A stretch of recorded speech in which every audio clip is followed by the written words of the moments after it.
Alright, I'm using my headset microphone for this as it's just an easier microphone to use when I am doing voiceovers. One thing I will say is welcome to the video, doing a 3-in-1. We're doing the Extreme E, the Porsche 917-20, and the Ferrari F8 Turbo. I did say I was going to review 4 cars, and if you just put some thought into it, you'll know which car is missing, and that is the Porsche 911 Carrera 2 Guntherwerks.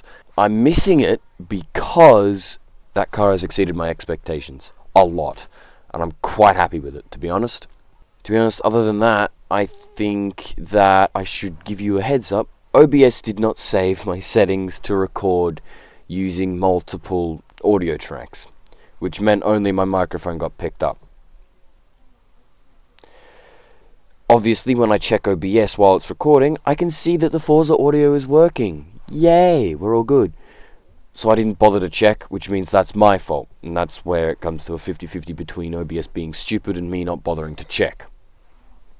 That's just unfortunate. To be honest, I think a small rundown I should give is that the Extreme E is a bit disappointing, to be honest. The Porsche is incredibly good until you make it all-wheel drive. And the F8, that fucking Ferrari,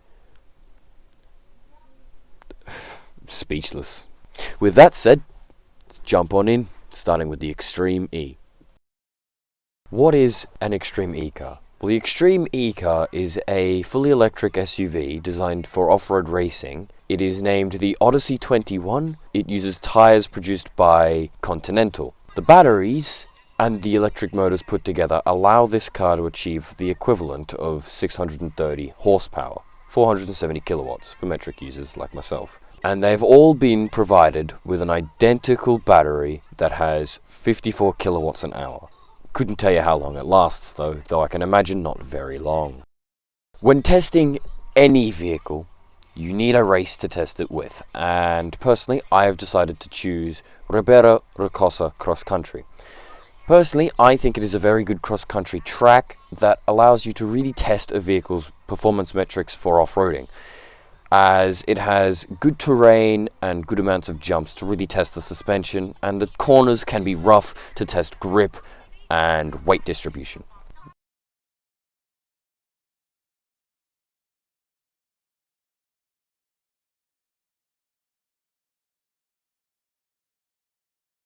Now, personally, I don't think the car looks the greatest. It's not bad, but I wouldn't say it's particularly great. It's a bit rough around the edges. It's almost over-designed, and I'm also slightly biased because I'm not a big fan of SUVs. Now, for those who want to pay attention to the kind of driving style, I have the controller mapping is on screen. You can see my inputs.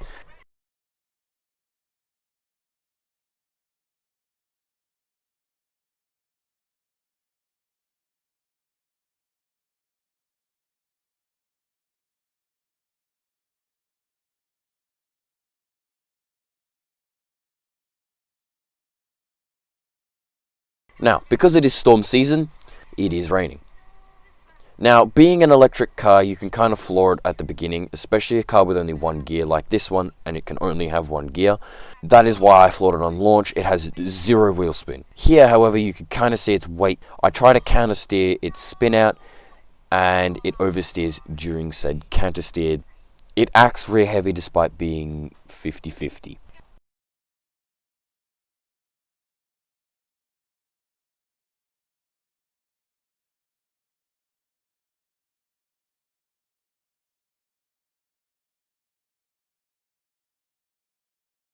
AI doesn't know how to land. This thing is heavy. Way too heavy. Don't land on it again. Better landing though.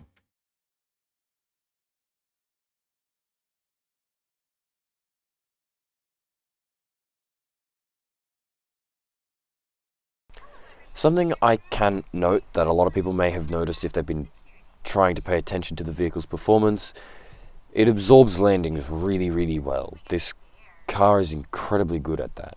However, compliment the car and it understeers. That is a lot of weight that I was feeling. Not all of my live reactions will be included, just as a heads up, though a lot of them, especially ones that really point out the flaws, will. This car is also affected by destructibles fairly well. And it's disappointing, honestly. A car that acts so heavy gets bashed around like it weighs nothing. It's disappointing, to be honest.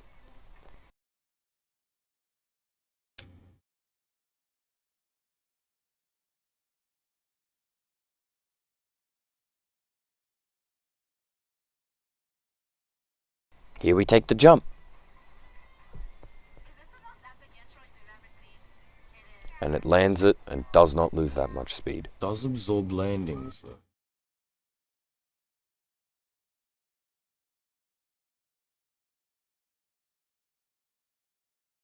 Cross the line. It's not the worst car. I care to disagree.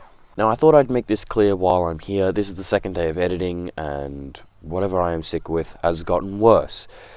The likelihood is that I will not be streaming on Saturday, and this is also taking its time to edit. Yeah, I'm quite sick, is basically what I'm saying. Yeah, let's move on to upgrading to top of A class, shall we? Now, upgrading to top of A class is not hard. You just go to street, motor, and battery, and then you can max out everything in the performance and weight. So your brakes, your roll bars, weight reduction, all of that can be straight away maxed out, and then you can max out your tire thickness. That's basically all you need to do. Don't worry about differential. I personally like to chuck on rally diff because it's just easier, but yeah. Now, the rims are not the lightest, so you can't really change them because you end up reaching top of A class already. But, yeah, easy enough, eh? As you can see, I'm revving an electric car, though. That makes sense, doesn't it?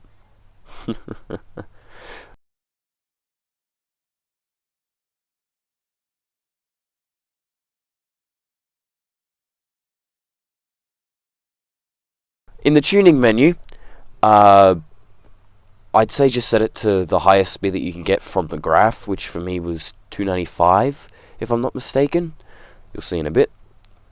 No, that was when maxed. No, I only get like 260 here. Yeah, okay, so 260.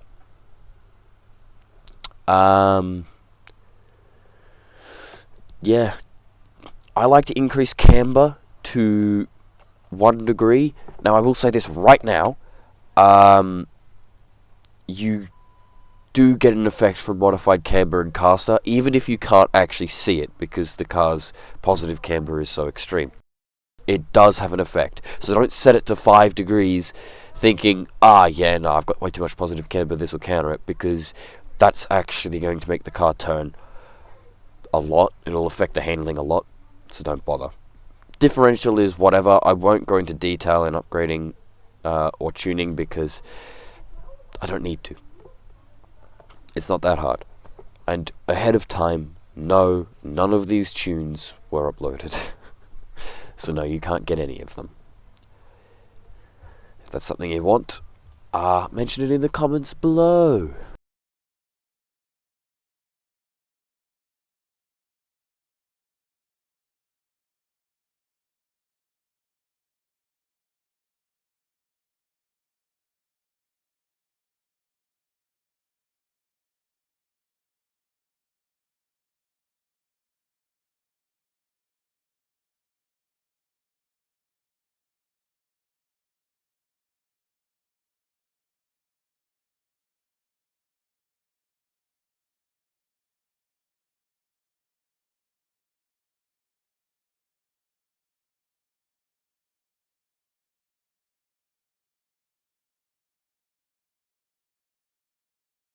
Physics.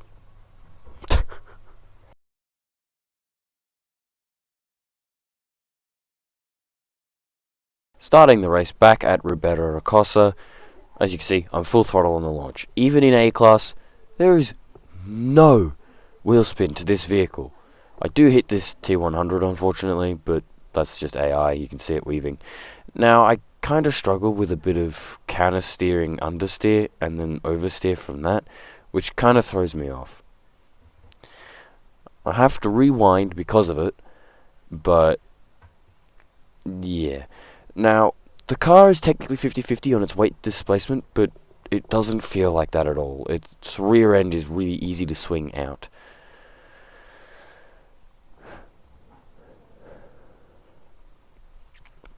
I don't really have anything to say, to be honest. It still absorbs landings.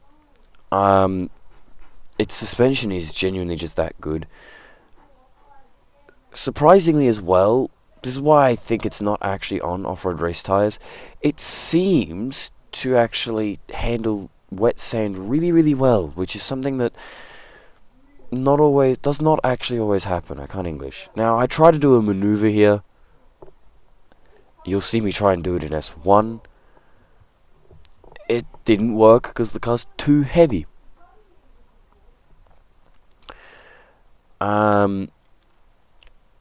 The front tires, if anything, actually catch a bit too much.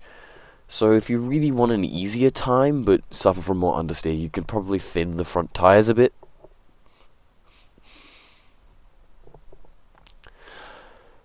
Obviously, coming around this bend, it rides the e-brake and the slide pretty well.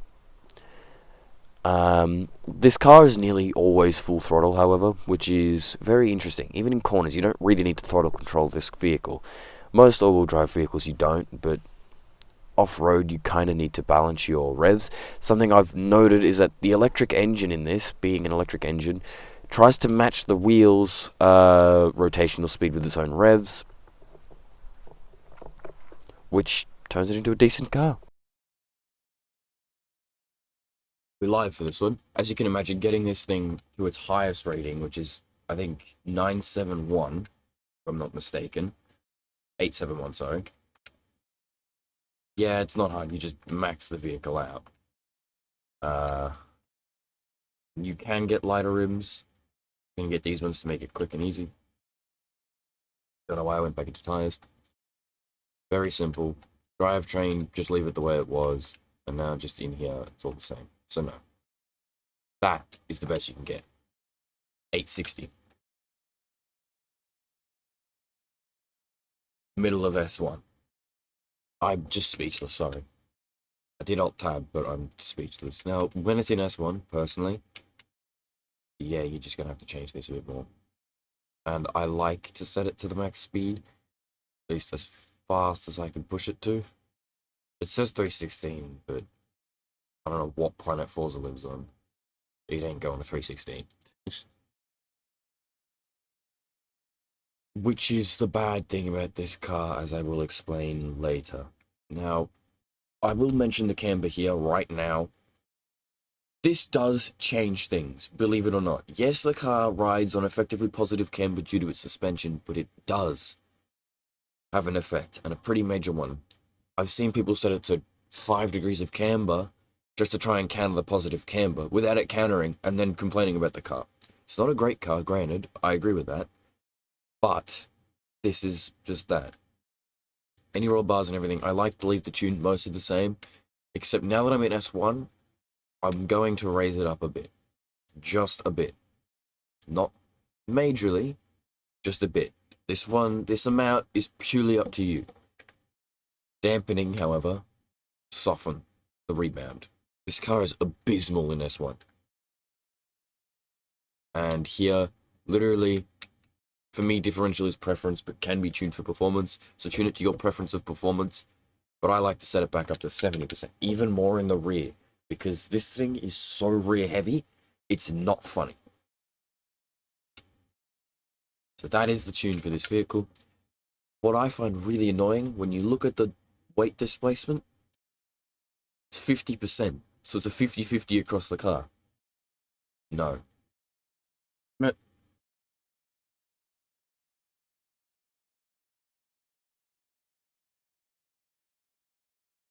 Enough.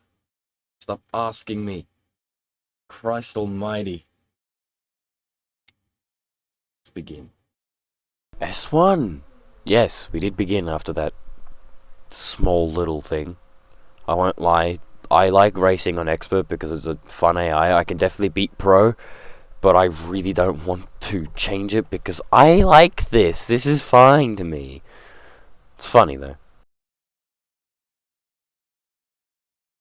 As you can see, in S1, this thing is much faster. But don't get your hopes up yet. On a racetrack like this thing will do wonders, especially considering it absorbs landings like a champ.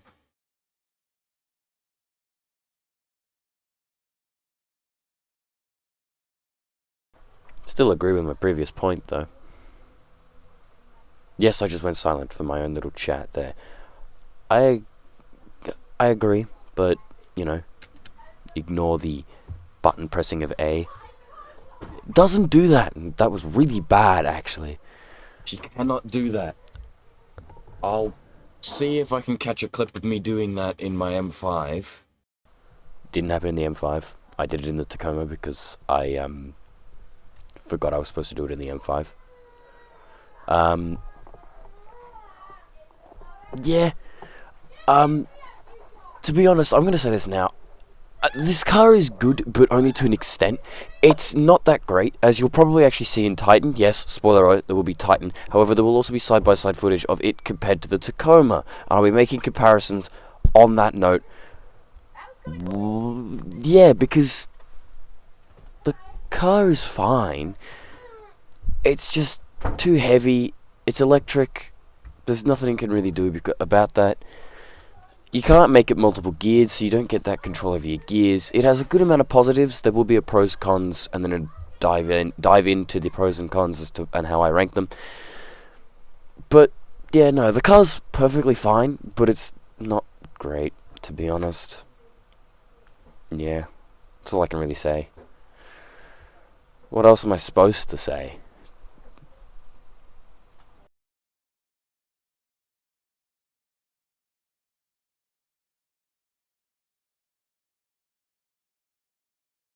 Toyota Tacoma will be shown up side by side with this run in areas where I think this car is strong compared to weak.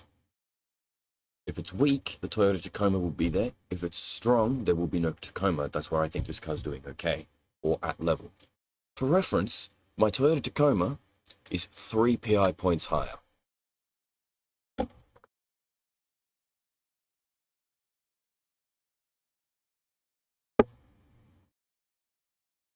Coffee.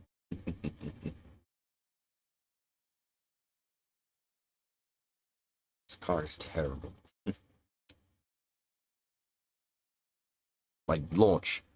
My launch is different. In this car, full beans. I don't need to worry about wheel spin. That, in my opinion, is a good thing. It's just a little unwieldy is all. Even though I hit a car, this thing is weak here.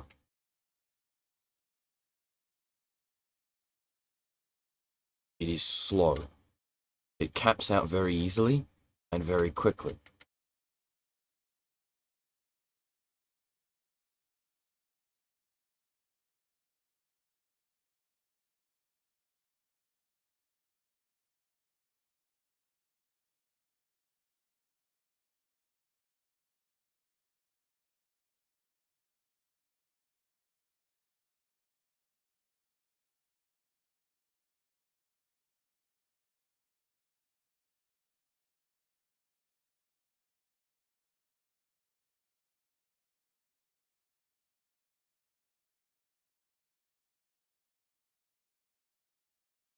But it handles it fairly nicely due to its good suspension.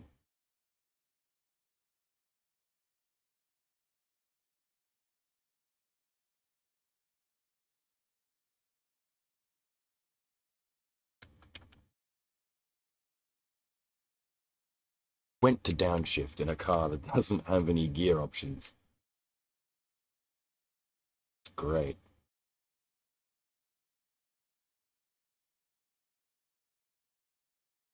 I think it's very strong there.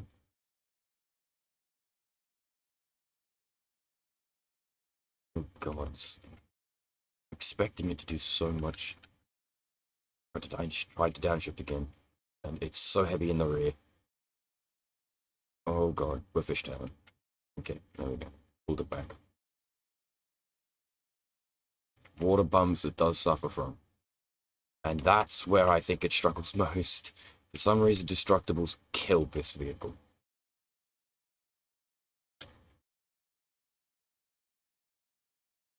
It does wide corners very nicely, though.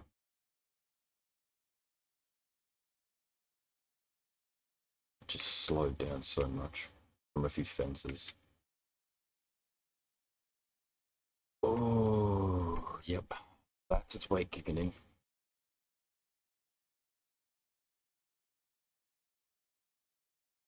Now here's where I think it's weakest. Top speed. Tacoma should be much faster around here. That's what I'm thinking.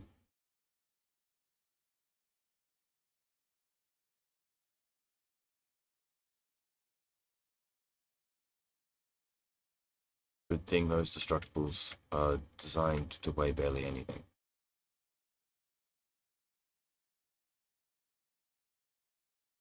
Because else that would have been a death zone for that car. This car, I should say. Now we're 30% in, and I will say my opinion on the car so far. It's good, but it isn't great. It suffers a lot from a lack of speed, and a lack of the ability to hit Destructibles without slowing down a ton. Especially brick walls. Now, brick walls slow down every vehicle a lot, but this thing nearly comes to a stop compared to the speed it was going.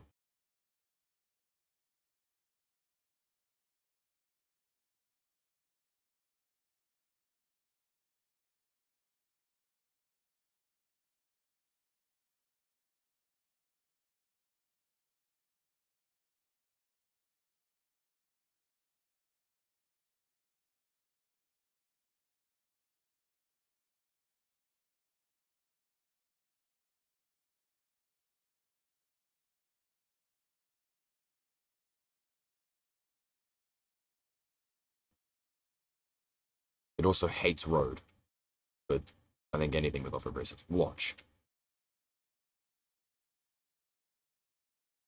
And I missed the corner trying to show you.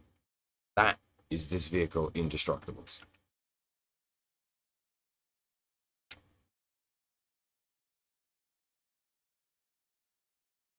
And when I actually try and go around the corner, look at that. Those do weigh a bunch, because they are water tanks, but that is terrible.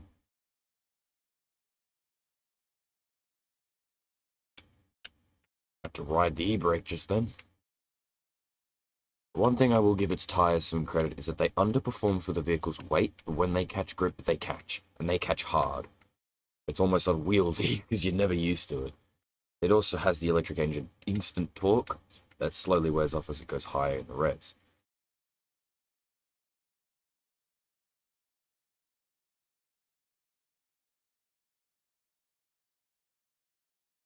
Now this is where the Tacoma will be superior if I can drive.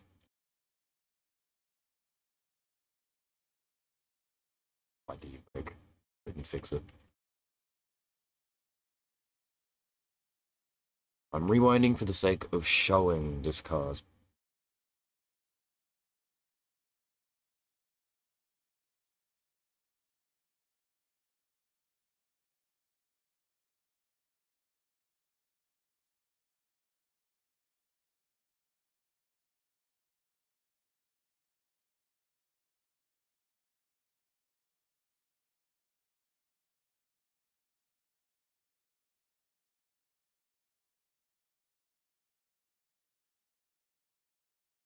capabilities in my hands.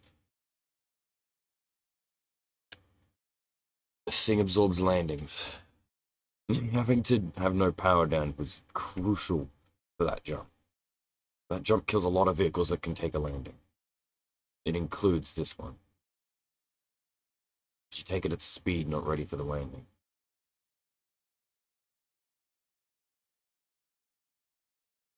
Now, this is a prime example of where speed beats this car's suspension performance and electric engine. It's just pathetically slow. In here, however, that slower speed is a lot nicer.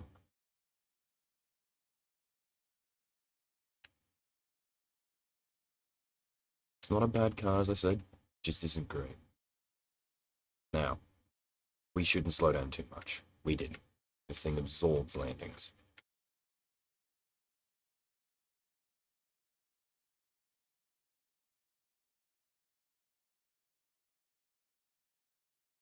Now, on road, this thing is terrible. As you can see, tip for the Titan, go wide. Very.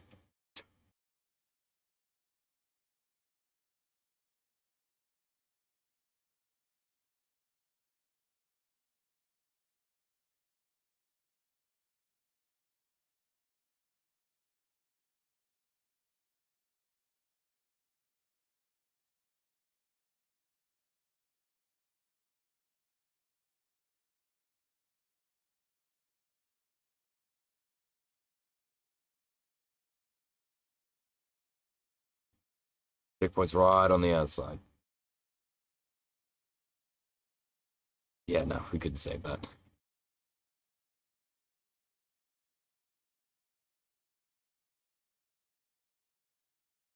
This is where the Tacoma should be shining. And that I would end that clip here. Just future reference.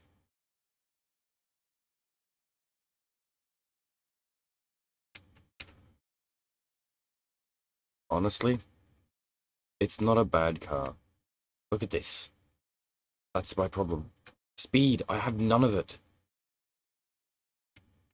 My Tacoma can go nearly 400 with ease. So, yeah, it would have.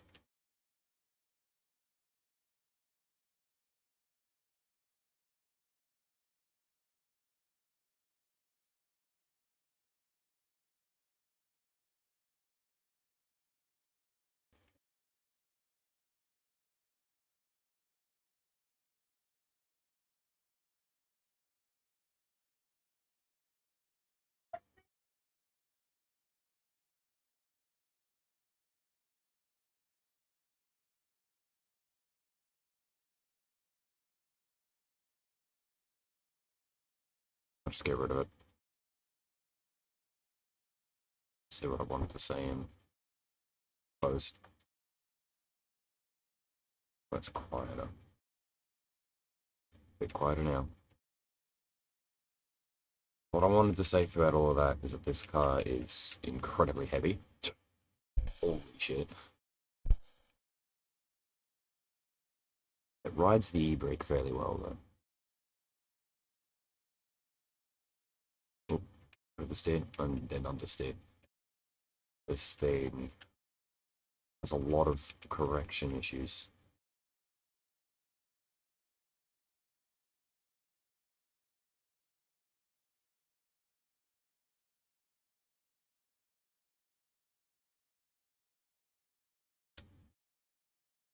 That was decent. Could have been a better run, though. But I'll take it.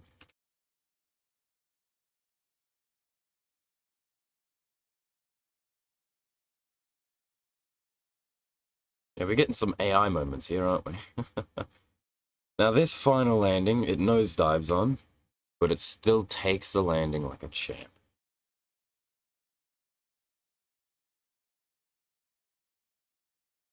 What's our time? 8:50.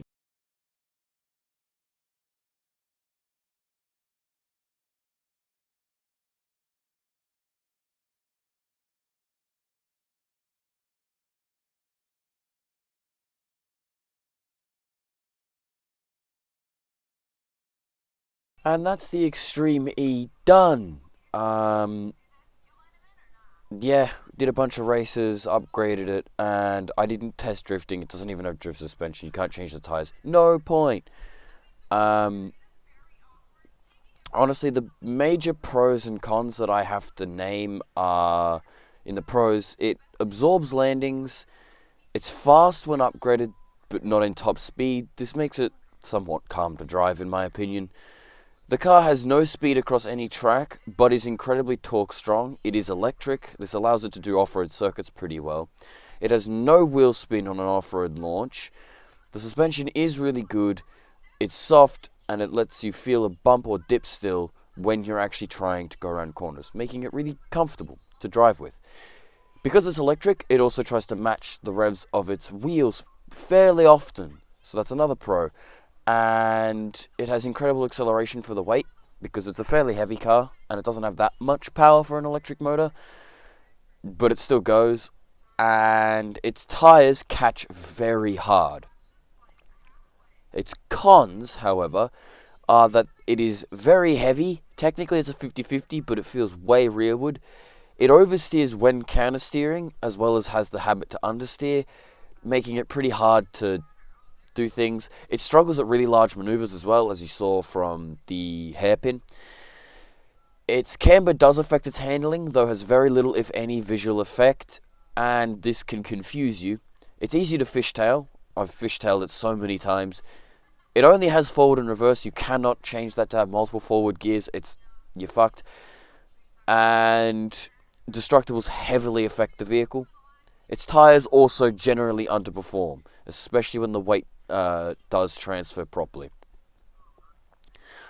Overall, that's an 8-to-8 pro to con ratio. That's even, and that's very good.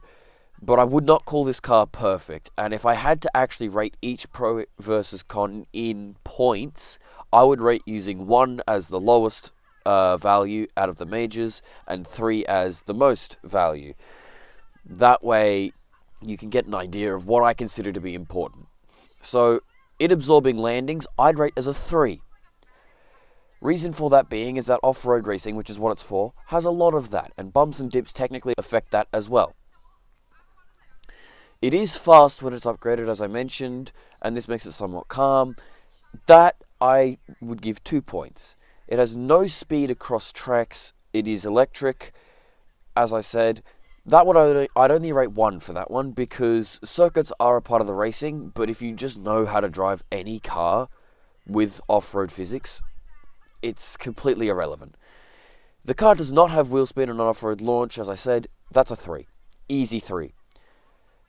Its suspension, I'd give 2. Matches of the revs, that'd be another 2. That's very nice and feels comfortable to drive with. The acceleration is another 2, and the tyres catching as hard as they do, easy 3. Easy. That gives us 18 points for pros. In the cons, its weight is a 3. It is so heavy, it's not fun to drive with. The oversteering and countersteering is another 3.